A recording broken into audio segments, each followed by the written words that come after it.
പതിവ് തെറ്റിച്ച് ഇന്നലത്തെ ഒരു വിഷയമല്ല ഇന്ന് ന്യൂസ് ലാബ് പരിശോധിക്കുന്നത്. ഇന്നുണ്ടായൊരു വാർത്ത, പ്രത്യേകിച്ചും മുഖ്യമന്ത്രി വി.ഡി. സതീശൻ മന്ത്രിസഭാ യോഗശേഷം മാധ്യമങ്ങളെ കണ്ടതും അതിനു പിന്നാലെ ഉണ്ടായ വിവാദങ്ങളും വിവാദങ്ങൾക്ക് തിരികൊളുത്തിയ വാർത്തകളുമാണ് ന്യൂസ് ലാബ് ഇന്ന് പരിശോധിക്കുന്നത്. PM ശ്രീയിൽ എന്തൊക്കെയാണ് ഈ കൊച്ചു കേരളത്തിൽ സംഭവിക്കുന്നത് എന്നാണ്. അതിലേക്ക് വരും മുന്നേ തെരഞ്ഞെടുപ്പ് കാലത്ത് PM ശ്രീയെക്കുറിച്ച് ഇപ്പോൾ മന്ത്രിയായ അന്ന് മുസ്ലിം ലീഗ് സ്ഥാനാർത്ഥിയായിരുന്നപ്പോൾ KM ഷാജി നടത്തിയ ഒരു പ്രസ്താവനയാണ്. നിങ്ങൾ എനിക്ക് വോട്ട് തന്നു ജയിപ്പിച്ചാൽ, ഈ സർക്കാർ അധികാരത്തിൽ വന്നാൽ ഗാന്ധിജിയെ തള്ളിപ്പറയുന്ന, നെഹ്റുവിനെ താഴെ ഇറക്കുന്ന ആ പാഠപുസ്തകങ്ങളിലേക്ക് നെഹ്റു കയറി വരും, ഗാന്ധിജി കയറി വരും. CPM-കാരാ RSSും നിങ്ങളും തമ്മിൽ ഡീലുണ്ടാക്കിയ PM ശ്രീ എന്ന പദ്ധതി വലിച്ചു ചവട്ടുകൊട്ടയിലേക്ക് ഞങ്ങൾ എറിയും. അങ്ങനെ ഒരു RSSന്റെ പാഠപുസ്തകമൊന്നും മലയാളി പഠിക്കണ്ട. അങ്ങനെ പഠിക്കണമെങ്കിൽ ഈ രാജ്യത്തിന്റെ ജനാധിപത്യം ഇല്ലാതെയാവണം. ഇതാണ് നിലപാടെങ്കിൽ പിന്നെന്തിനാണ് മുഖ്യമന്ത്രി വി.ഡി. സതീശൻ 43 മിനിറ്റും 29 സെക്കൻഡും നീണ്ട വാർത്താ സമ്മേളനത്തിൽ PM ശ്രീയുമായി മുന്നോട്ടെന്ന നിലപാട് സ്വീകരിച്ചത്? കഴിഞ്ഞ LDF സർക്കാർ PM ശ്രീയിൽ ഫണ്ട് വാങ്ങിയെന്ന് വി.ഡി. സതീശൻ പറഞ്ഞത് വസ്തുതാവിരുദ്ധമാണെന്ന് മുൻ വിദ്യാഭ്യാസ മന്ത്രി വി. ശിവൻകുട്ടി പറഞ്ഞത് എന്തുകൊണ്ടാണ്? PM ശ്രീയിൽ വ്യക്തത ലഭിച്ചില്ലെന്ന് മാത്രമല്ല, കൂടുതൽ ചോദ്യങ്ങൾ ഉയർത്തിവിടുക മാത്രമല്ലേ ഇന്നത്തെ വാർത്താ സമ്മേളനത്തിലൂടെ മുഖ്യമന്ത്രിക്ക് കഴിഞ്ഞുള്ളൂ എന്നാണ് ന്യൂസ് ലാബ് പരിശോധിക്കുന്നത്.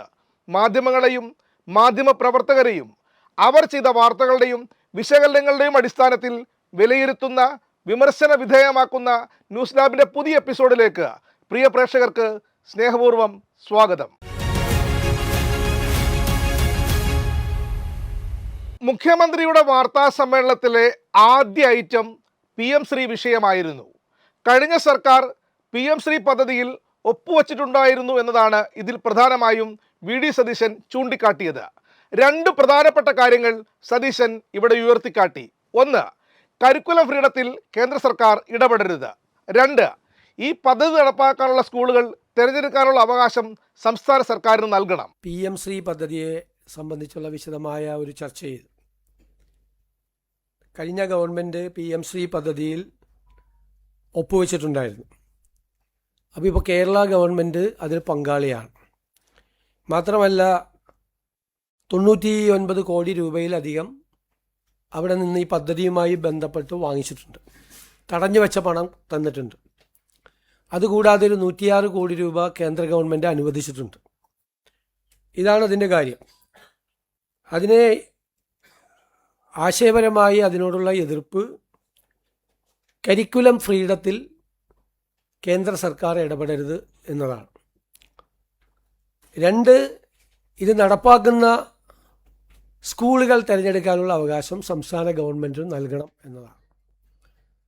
അപ്പോൾ ഒരു കാരണവശാലും കരിക്കുലം സ്വാതന്ത്ര്യത്തിൽ, അത് തീരുമാനിക്കാനുള്ള സ്വാതന്ത്ര്യത്തിൽ, സംസ്ഥാന സർക്കാരിനുള്ള സ്വാതന്ത്ര്യത്തിൽ ഇടപെടാൻ ഒരു കാരണവശാലും അനുവദിക്കില്ല. രണ്ട്, സ്കൂൾ സെലക്ഷൻ അത് സംസ്ഥാന സർക്കാർ തന്നെ തീരുമാനിക്കും. ഇതുമായി ബന്ധപ്പെട്ട കാര്യങ്ങൾ കേന്ദ്ര സർക്കാരിനെ അറിയിക്കാൻ PM ശ്രീ പദ്ധതിയുമായിട്ടുള്ള UDF സർക്കാരിൻ്റെ ആശയപരമായ നിലപാടുകൾ അറിയിക്കാനുള്ള കാര്യങ്ങൾ തയ്യാറാക്കുന്നതിന് വേണ്ടി പൊതുവിദ്യാഭ്യാസ മന്ത്രി ശ്രീ ഷംസുദ്ദീൻ കൺവീനറും മന്ത്രിമാരായ Shri Roji M. John, Shri PC Vishwanath, Shri M. Liju എന്നിവർ അംഗങ്ങളുമായിട്ടുള്ള ഒരു കമ്മിറ്റി, മന്ത്രിസഭാ ഉപസമിതിയെ നിയമിച്ചിട്ടുണ്ട്. അവർ റിപ്പോർട്ട് സമർപ്പിക്കും. എന്നാൽ PM ശ്രീ പദ്ധതിയുടെ പേര് പറഞ്ഞ് പിണറായി വിജയൻ സർക്കാരിനെതിരെ മുഖ്യമന്ത്രി ഉന്നയിച്ച ആരോപണങ്ങൾ വ്യാജമെന്ന് തെളിഞ്ഞിരിക്കുകയാണ്. അതിനു മുന്നേ PM ശ്രീയുമായി ബന്ധപ്പെട്ട് മുഖ്യമന്ത്രി പറഞ്ഞ കാര്യങ്ങൾ എന്തൊക്കെയാണെന്ന് ഒന്ന് പരിശോധിക്കാം. കുഞ്ഞാലിക്കുട്ടി അടക്കമുള്ള ലീഗ് നേതാക്കൾ PM ശ്രീ നടപ്പാക്കില്ല എന്ന് പറഞ്ഞ കാര്യം മാധ്യമപ്രവർത്തകരിൽ ഒരാൾ ഉന്നയിക്കുമ്പോൾ മുഖ്യമന്ത്രി ഡിഫൻസീവ് മോഡിലേക്ക് മാറി. PM ശ്രീ പദ്ധതിയിൽ ഒരിക്കലും UDF അധികാരത്തിൽ വന്ന നടപ്പാക്കില്ലെന്ന് രാഷ്ട്രീയപരമായി പറയാം. പ്രത്യേകിച്ചും PK കുഞ്ഞാലിക്കുട്ടിക്ക് പറഞ്ഞത് ഒരു കാലത്ത് നടപ്പാക്കില്ലെന്നാണ്. മാത്രമല്ല ദേശീയ വിദ്യാഭ്യാസ നയം അല്ല, ചോദിച്ചോ ഒരു ചോദ്യം ചോദിക്കും. അങ്ങനെ സംസാരിക്കല്ലേ. പാഠ്യപദ്ധതി പരിഷ്കരണം മാത്രമല്ല, മറ്റു പല കാര്യങ്ങളില്ലേ? അല്ല, അത് എല്ലാ കാര്യങ്ങളും പരിശോധിക്കുമെന്നേ അല്ല ഞാൻ പറഞ്ഞത്. ഇപ്പൊ ഗവൺമെന്റ് അതിൽ പങ്കാളിയാണ്. സംസ്ഥാന സർക്കാർ PM-ശ്രീ പദ്ധതിയിൽ പങ്കാളിയാണ്. മരവിപ്പിച്ചെന്ന് പറയുന്ന തീരുമാനം എന്താ? ഇത് എന്നു മുതലെടുത്ത തീരുമാനങ്ങളാണിത്. മുഴുവൻ തീരുമാനങ്ങൾ ഇവിടെ എടുത്തിട്ടുണ്ടല്ലോ. ഇതെല്ലാം നേരത്തെ തന്നെ തീരുമാനിച്ച് എടുത്തിരിക്കുന്ന കാര്യങ്ങളല്ലേ. ഇവിടുത്തെ ഫിനാൻസിന്റെ അനുമതിയോടുകൂടി എല്ലാ തീരുമാനങ്ങളും എടുത്തുകൊണ്ടാണ് ഇത് ചെയ്തിരിക്കുന്നത്. 2024 തീരുമാനം എടുത്തിട്ടുണ്ട് ഇത് സംബന്ധിച്ച്. 2024 അതടക്കമുള്ള തീരുമാനങ്ങൾ എടുത്തിട്ടുണ്ട്. കഴിഞ്ഞ ഗവൺമെന്റാണ് ഒപ്പുവെച്ചത്, ഞങ്ങളെല്ലാം ഒപ്പുവെച്ചത്. ഇപ്പോൾ ഗവൺമെന്റ്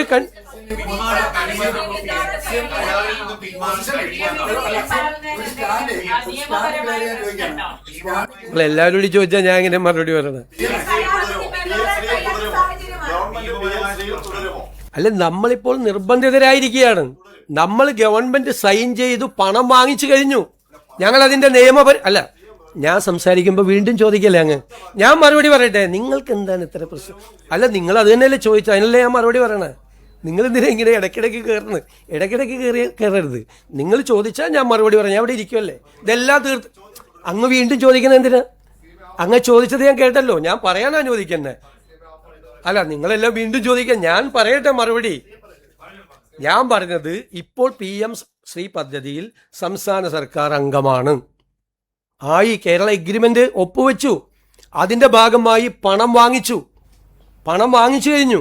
അതിന്റെ ഭാഗമായിട്ടാണ് നമ്മൾ നിൽക്കുന്നത്. സംസ്ഥാന സർക്കാരിനെ ബാധിക്കാത്ത തരത്തിൽ സംസ്ഥാന സർക്കാരിന്റെ വിദ്യാഭ്യാസ നയത്തെ ബലി കഴിക്കാതെ എന്തു ചെയ്യാൻ പറ്റുമെന്നാണ് ആലോചിക്കുന്നതെന്നും മുഖ്യമന്ത്രി പറയുന്നു. സംസ്ഥാന സർക്കാരിനെ ബാധിക്കാത്ത തരത്തിൽ വിദ്യാഭ്യാസ വിഷയത്തിൽ നമുക്കുള്ള ആ വിദ്യാഭ്യാസപരമായ അവകാശങ്ങൾ, സർക്കാരിനുള്ള അവകാശങ്ങൾ ബലി കഴിക്കാതെ എന്തു ചെയ്യാൻ പറ്റുമെന്നുള്ളതാണ് ഞങ്ങൾ ആലോചിക്കുന്നതിന്.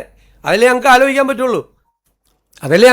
പറ്റുള്ളൂ. പദ്ധതിയിൽ തുടർന്നുകൊണ്ട് സംസ്ഥാന സർക്കാരിന്റെ താല്പര്യങ്ങളെ ബലി കഴിക്കാതെ പോകാൻ കഴിയുമോ എന്ന ചോദ്യത്തിന് മുഖ്യമന്ത്രി നൽകിയ ഉത്തരം പദ്ധതിയിൽ തുടരാൻ സർക്കാർ നിർബന്ധിതരാണ് എന്നതായിരുന്നു. അല്ലല്ലേ, പദ്ധതിയിൽ തുടരാൻ നമ്മൾ നിർബന്ധിതരാണ്.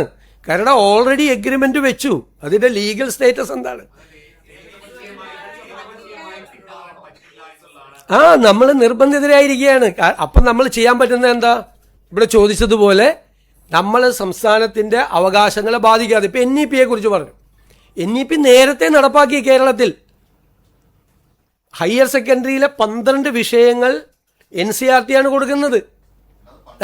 40 വിഷയങ്ങൾ കൊടുക്കുന്നത് സംസ്ഥാന സർക്കാരാണ്. NEP നേരത്തെ അങ്ങനെ തന്നെയാണ് നേരത്തെ നടപ്പാക്കി തുടങ്ങി NEP-യുടെ. PM-ശ്രീ പദ്ധതിയിൽ നിന്ന് പിന്നാക്കം പോകാൻ എന്താണ് സർക്കാരിന് മടി?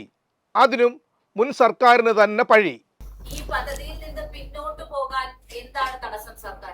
അല്ല, അതിന് ഓൾറെഡി ഒരു സർക്കാർ എഗ്രിമെന്റ് വെച്ചതാണ്. അതിന് നിയമപരമായ നടപടിക്രമങ്ങൾ കൊണ്ട് നമ്മൾ അതിൻ്റെ അകത്ത് നിൽക്കുകയാണ്, നിർബന്ധിതരായിരിക്കുകയാണ്. ഒരു ഗവൺമെന്റ് എഗ്രിമെന്റ് വെച്ചതാണ്. എല്ലാ നടപടിക്രമങ്ങളും പൂർത്തിയാക്കി എഗ്രിമെന്റ് വെച്ചതാണ്. ഞാൻ ധനകാര്യ വകുപ്പിന്റെ റിപ്പോർട്ട് വരെ വായിക്കാം. ധനകാര്യ വകുപ്പിന്റെ ആ കാലഘട്ടത്തിൽ ധനകാര്യ വകുപ്പ് തീരുമാനമെടുത്ത് ഫിനാൻഷ്യൽ ക്ലിയറൻസ് കൊടുത്തു. എല്ലാ ക്ലിയറൻസും കൊടുത്തിട്ടാണ് ഗവൺമെന്റ് പോയിട്ട് ഒപ്പുവെച്ചത്. എല്ലാ സംസ്ഥാനങ്ങളും ഒപ്പുവെച്ചു. ഞങ്ങൾ വിവിധ സംസ്ഥാനങ്ങളുമായിട്ട് കൂടി ഇതിൽ ഒപ്പുവെച്ച BJP ഇതര സംസ്ഥാനങ്ങളിലെ മുഖ്യമന്ത്രിമാരുമായിട്ട് കൂടി സംസാരിച്ചു. അപ്പോൾ ഞങ്ങൾ ജോയിൻ്റ് ആയിട്ട് നമ്മുടെ സംസ്ഥാനത്തിൻ്റെ വിദ്യാഭ്യാസ അവകാശങ്ങളെ തൊടാത്ത രീതിയിൽ അത് പരിഹരിക്കാൻ വേണ്ടിയിട്ടുള്ള കൂട്ടായ തീരുമാനം എടുക്കാനും തീരുമാനിച്ചിട്ടുണ്ട്. എല്ലാ ഗവൺമെന്റുകളും ഒപ്പുവെച്ചു. PM-ശ്രീ പദ്ധതിയിൽ മുൻ സർക്കാർ ഒപ്പുവെച്ചത് ചൂണ്ടിക്കാട്ടിയാണ് മുഖ്യമന്ത്രി വീണ്ടും പ്രതിരോധിക്കുന്നത്. അവരെന്താ പറഞ്ഞിരുന്നത്? അവര് ഒരു കാരണവശാലും ഒപ്പുവെക്കില്ല എന്നാണ് തുടർച്ചയായിട്ട് പറഞ്ഞിരുന്നത്. ഒപ്പുവെക്കില്ല. ഞങ്ങൾ എന്തിനാ എതിർത്തത്? നിങ്ങൾ അന്നത്തെ എൻ്റെ മറുപടി കേട്ടു നോക്ക്. ഒപ്പുവെക്കില്ല എന്ന് പറഞ്ഞിട്ട് മന്ത്രിസഭാ അംഗങ്ങളെ പോലും ഇരുട്ടിൽ നിർത്തി ഇവർ പോയി ഒപ്പുവെച്ചു, ആരെ അറിയിക്കാതെ. എന്നിട്ട് മന്ത്രിസഭാ യോഗത്തിൽ മുഖ്യമന്ത്രിക്കും പൊതുവിദ്യാഭ്യാസ മന്ത്രിക്കും മാത്രം അറിയാം ഇതിൽ ഒപ്പുവെച്ച കാര്യം. എന്നിട്ട് CPI മന്ത്രിമാർ അപ്പോഴും ഒപ്പുവെക്കരുത് എന്ന് വാദിച്ചുകൊണ്ടിരിക്കുകയാണ് മന്ത്രിസഭാ യോഗത്തിൽ. മന്ത്രിസഭാ അംഗങ്ങളെ പോലും ഇരുട്ടിൽ നിർത്തിയാണ് അന്ന് ഒപ്പുവെച്ചത്, ആരോടും പറയാതെ. ഇല്ലെങ്കിൽ ഞങ്ങൾ ഇതിൽ ഒപ്പുവെക്കുന്നു. കേന്ദ്രം നൽകാനുള്ള പണത്തിന്റെ കണക്കു പറഞ്ഞായി പിന്നീട് മുഖ്യമന്ത്രിയുടെ പ്രതിരോധം. മുൻ സർക്കാരും ഇതേ പണത്തിന്റെ കണക്ക് തന്നെയല്ലേ പറഞ്ഞുകൊണ്ടിരുന്നത്? ഏത് സർക്കാർ വന്നാലും പണത്തിന് പണം തന്നെ വേണം. മുഖ്യമന്ത്രി ഇപ്പോൾ പറയുന്ന അതേ വാദമല്ലേ അന്നത്തെ സർക്കാരും വിദ്യാഭ്യാസ വകുപ്പും ധനകാര്യ വകുപ്പും ഒക്കെ നിരന്തരം പറഞ്ഞുകൊണ്ടിരുന്നത്? ഇതിൻ്റെ അകത്ത് വേറൊരു പ്രശ്നമുള്ളത് 1100 കോടി രൂപ കൂടി അവിടെ നിന്ന് കിട്ടാനുണ്ട് പണം. ഇപ്പം 106 കോടി രൂപ അനുവദിച്ചത് ഉൾപ്പെടെ 1100 ചില്ലാൻ കോടി രൂപ കിട്ടാനുണ്ട്. ഈ പണം എന്ന് പറയുന്നത് കേന്ദ്രം നൽകുന്ന ഔദാര്യം അല്ലല്ലോ. കേന്ദ്രം നൽകുന്ന ഔദാര്യം അല്ലല്ലോ ഈ പണം. നമ്മൾ ഈ പണം നമുക്ക് വേണ്ടേ? നമ്മൾ കൊടുക്കുന്ന GSTയുടെ പകുതി കൊണ്ടുപോകുന്നത് കേന്ദ്ര സർക്കാരാണ്. കേരളത്തിലെ ജനങ്ങൾ കൊടുക്കുന്ന GSTയുടെ പകുതി, ഇവിടുന്ന് കൊടുക്കുന്ന ഇൻകം ടാക്സ് മുഴുവനായി കൊണ്ടുപോകുന്നത് കേന്ദ്ര സർക്കാരാണ്. അപ്പോൾ കേന്ദ്രത്തിൽ നിന്ന് കിട്ടുന്ന പണം എന്ന് പറയുന്നത് നമ്മുടെ അവകാശമാണ്, അത് അവർ നൽകുന്ന ഔദാര്യമല്ല. മാധ്യമപ്രവർത്തകർ തിരിച്ചും മറിച്ചും ചോദിച്ചു. അതേ നാണയത്തിൽ തന്നെ ഒരേ കാര്യം മുഖ്യമന്ത്രി പല ആവർത്തി തിരിച്ചും മറിച്ചും പറഞ്ഞു കഴിഞ്ഞു. നിങ്ങൾക്കൊന്ന് നിർത്തിക്കൂടെ മാധ്യമങ്ങളെ ഈ ചോദ്യം ചെയ്യൽ? ഇനി വേറെ വിഷയം ഉണ്ടെങ്കിൽ പറയാം, ഞാൻ പറഞ്ഞു കഴിഞ്ഞു.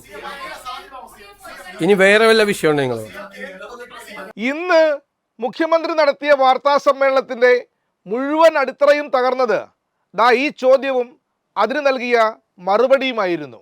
അതായത് PM ശ്രീയിൽ നിന്ന് പിന്മാറാൻ കഴിഞ്ഞ സർക്കാർ കത്ത് നൽകിയതായി മുൻ വിദ്യാഭ്യാസ മന്ത്രി V ശിവൻകുട്ടി പറഞ്ഞിട്ടുണ്ടല്ലോ എന്ന ചോദ്യത്തിന് അങ്ങനെ ഒരു കത്ത് പോയിട്ടില്ലെന്ന് തറപ്പിച്ചു പറഞ്ഞു VD സതീശൻ. പിന്മാറാൻ വേണ്ടി കേന്ദ്രത്തിന് കഴിഞ്ഞ ഒരു കത്ത് നൽകിയെന്ന് മുൻ വിദ്യാഭ്യാസ മന്ത്രി ശിവൻകുട്ടി പറഞ്ഞു.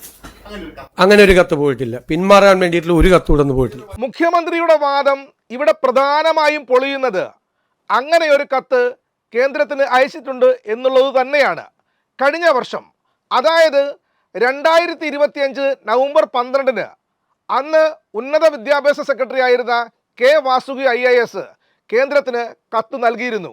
അതുമാത്രമല്ല, അന്നത്തെ കത്തിൻ്റെ പകർപ്പുകൾ പുറത്തു വരികയും ചെയ്തു. ഇത് ശരിവെക്കുന്ന തരത്തിലായിരുന്നു V ശിവൻകുട്ടി നടത്തിയ പ്രതികരണവും റിപ്പോർട്ടർ പുറത്തുവിട്ട വാർത്തയും. മുഖ്യമന്ത്രിയെ താൻ വെല്ലുവിളിക്കുന്നു എന്നാണ് ശിവൻകുട്ടി പറഞ്ഞത്. PMശ്രീയുമായി ബന്ധപ്പെട്ട് PMശ്രീ നടപ്പിലാക്കുന്നതുമായിട്ട് ബന്ധപ്പെട്ട് ഒരു നടപടിക്രമവും കേരളത്തിൽ ഇടതുപക്ഷ ജനാധിപത്യ മുന്നണി സ്വീകരിച്ചിട്ടില്ല. PMശ്രീക്ക് വേണ്ടി ഫണ്ട് വാങ്ങിയിട്ടുണ്ട് എന്ന് വാർത്താ സമ്മേളനത്തിൽ ബഹുമാനപ്പെട്ട മുഖ്യമന്ത്രി പറഞ്ഞെങ്കിൽ അത് വസ്തുതാ വിരുദ്ധമാണ്, കള്ളമാണ്. അത് ജനങ്ങളെ തെറ്റിദ്ധരിപ്പിക്കുന്നതിന് വേണ്ടി പറഞ്ഞിട്ടുള്ള കാര്യമാണ്. PMശ്രീയുടെ പേരിൽ 1 രൂപയുടെ കാശ് പോലും കേന്ദ്ര ഗവൺമെന്റിൽ നിന്ന് കേരളത്തിൽ ഇടതുപക്ഷ ജനാധിപത്യ മുന്നണി ഗവൺമെന്റ് വാങ്ങിയിട്ടില്ല. ബഹുമാനപ്പെട്ട മുഖ്യമന്ത്രിയെ ഞാൻ വെല്ലുവിളിക്കുകയാണ്. ഇവിടം കൊണ്ടും അവസാനിച്ചില്ല. PM ശ്രീ വിഷയത്തിൽ 1.5 പുറവും കഴിഞ്ഞൊരു വിശദീകരണ കുറിപ്പും V ശിവൻകുട്ടി ഫേസ്ബുക്കിൽ പോസ്റ്റ് ചെയ്തു. അതൊരു ഗടാഗടിയൻ പോസ്റ്റ് ആയതുകൊണ്ട് ന്യൂസ് ലാബ് അതിവിടെ ആവർത്തിക്കുന്നില്ല. എന്നാൽ ആ പോസ്റ്റിൻ്റെ അവസാന വാചകങ്ങൾ പറയാതെ പോയാൽ അതൊട്ടും ഉചിതവുമല്ല. കാരണം സത്യത്തെ മൂടിവെക്കാൻ ശ്രമിക്കുന്നത് മുഖ്യമന്ത്രിയല്ല, പ്രധാനമന്ത്രിയാണെങ്കിലും ശരിയല്ലല്ലോ. ആ അവസാന വാചകങ്ങൾ ഇങ്ങനെയാണ്: PM ശ്രീ പദ്ധതിയിൽ 2 ഇളവുകൾ തേടുമെന്ന് മുഖ്യമന്ത്രി പറഞ്ഞതായി കണ്ടു. എത്ര വിദഗ്ധമായാണ് വസ്തുതകൾ മൂടിവെക്കുന്നതെന്ന് അതിശയിച്ചു പോയി. 1. കരിക്കുലം സംസ്ഥാനത്തിന് തയ്യാറാക്കാൻ ആകണമെന്ന് ആവശ്യപ്പെടും. 2. PM ശ്രീ നടപ്പാക്കുന്ന സ്കൂളുകളെ സംസ്ഥാനം തിരഞ്ഞെടുക്കും. ഈ രണ്ടും നിലവിൽ PM ശ്രീയിൽ സാധ്യമാണ് എന്നതാണ് വസ്തുത. ഇനിയിപ്പോൾ ആകെയുള്ള സംശയം, സംസ്ഥാന സർക്കാരിനെ വെളുപ്പിക്കാൻ മീഡിയ വണ്ണും ഏഷ്യാനെറ്റും മനോരമയും മാതൃഭൂമിയും തുടങ്ങി മുഖ്യധാരകൾ എന്തൊക്കെ പണികളുമായി ഇറങ്ങിത്തിരിക്കുമെന്നതാണ്. നേരോടെ നിർഭയം നിരന്തരമെന്നൊക്കെ തള്ളിമറിക്കാൻ എളുപ്പമാണ്. പക്ഷേ വലതുപക്ഷത്തെ നോവിച്ചിട്ടുള്ള നേരും നെറിയുമൊന്നും മുഖ്യധാരയിൽ നിന്ന് പ്രതീക്ഷിക്കുന്ന ഇന്നാട്ടിലെ മനുഷ്യരാണ് മണ്ടന്മാരെന്ന് ഓർമ്മപ്പെടുത്തിക്കൊണ്ട് ഇന്നത്തെ ന്യൂസ് ലാബിന് വിരാമം കുറിക്കുന്നു. അഭിപ്രായങ്ങളും നിർദ്ദേശങ്ങളും കമൻറ്റ് ബോക്സിൽ പങ്കുവെക്കാം. വിമർശനങ്ങളെ ഏറെ സ്നേഹത്തോടെ സ്വാഗതം ചെയ്യുന്നു. നന്ദി, നമസ്കാരം.